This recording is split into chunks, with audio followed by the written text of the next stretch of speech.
Morning everyone, happy Holi.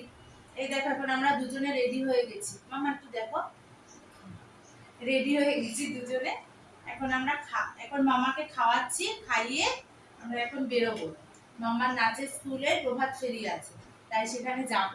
তাই জন্য সকাল সকাল ঘুম থেকে উঠে রেডি হয়ে আজকে ছিল দোল পূর্ণিমা। দোল পূর্ণিমার অনেক অনেক শুভেচ্ছা জানিয়ে আজকে ভিডিওটা শুরু করছি। ঘুম থেকে উঠে পড়েছি ভোর 5টায়। উঠে নিজে রেডি হয়ে মাম্মাকে রেডি করিয়ে খাইয়ে এখন নিয়ে বেরোলাম।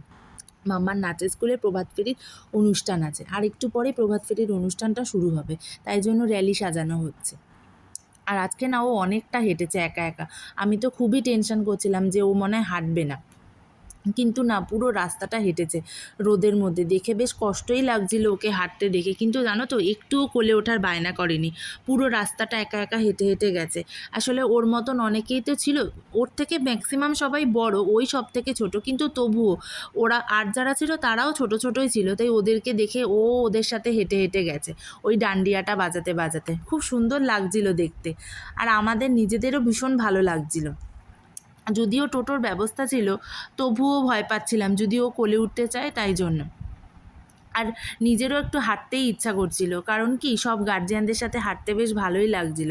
আর এখানে দেখো ম্যামের নাচের স্কুলের মেয়েরা পারফর্ম করছে। ওরাও যে রোদের মধ্যে এতটা রাস্তা হেঁটে এসে এখানে পারফর্ম করছে, এটাই অনেক। খুব সুন্দর করেও ছিল, আর অনেক লোকও হয়েছিল দেখার জন্য।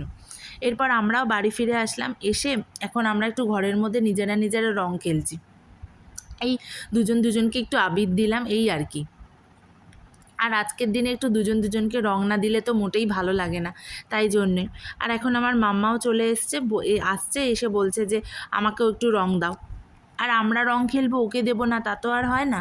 আর এই বছরটাই ও ওই রং খেলা ব্যাপারটা বুঝতে শিখেছে, কারণ এর আগে তো ও ছোটো ছিল, আগের 2 বছর এত কিছু বুঝে উঠতে পারিনি। আর একটা কথা, ও ছোটো ছিল বলে রং খেলতেও আমরা সেভাবে দিইনি, কারণ ঠান্ডা ফান্ডা লেগে যায় যদি, তাই জন্য সেইভাবে একটা রং খেলতেও ও পারেনি। তো এই বছরটা ও ভীষণ আনন্দ করেছে। আর এখন আমরা রাস্তায় নেমে এসেছি, ওকেও এক বালতিতে একটু রং গুলিয়ে দিয়েছি। ও রাস্তা দিয়ে যে যাচ্ছে তাকে একটু রং দিচ্ছে, কিন্তু কারোর গায়ে রংটা লাগছে না, পুরো রংটাই রাস্তার মধ্যে গিয়েই পড়ছে। বায়নাও করলাম, মাম্মা আমাকে একটু রং দিয়ে দাও, তাই আমিও ওকে একটু দিলাম। আর এখানে আমাদের বান্ধবী আর আমার বরের বন্ধু ওরাও এসেছিলো একটু আমাদের রং ঠং দিতে। আর ও আমার মেয়েরও বান্ধবী, সবাইকে রং ঠং দিলাম। এই রঙের দিনে যা হয় আর কি। আর এখন দেখো দোলের দিনের আকাশের ওয়েদারটা বিকালের পর থেকে এত সুন্দর লাগছিল, কি বলবো। আমি তো সারাটা সন্ধ্যা পুরো বারান্দায় বসেই কাটিয়ে দিলাম, এই বৃষ্টি দেখতে দেখতে আর ঝড় দেখতে দেখতে। খুব সুন্দর লাগছিল, এত সুন্দর লাগছিল বলার মতো না। ছোটোবেলা থেকেই দেখেছি যে ন্যাড়া পোড়ার দিন, দোলের দিন বৃষ্টি হবে, কিন্তু এইবারের ওয়েদারটা মানে দারুণ ছিল। আর এই বৃষ্টির ওয়েদারে চা না খেলে কি একটু হয়? তাই তো দুজনে একটু চা নিয়েও বসে পড়লাম, গল্পও করলাম, একটু আড্ডাও মারলাম। এই যা হয় আর কি, দুজনে পাশাপাশি থাকলে গল্প আড্ডা কম, ঝগড়াটাই বেশি হয়।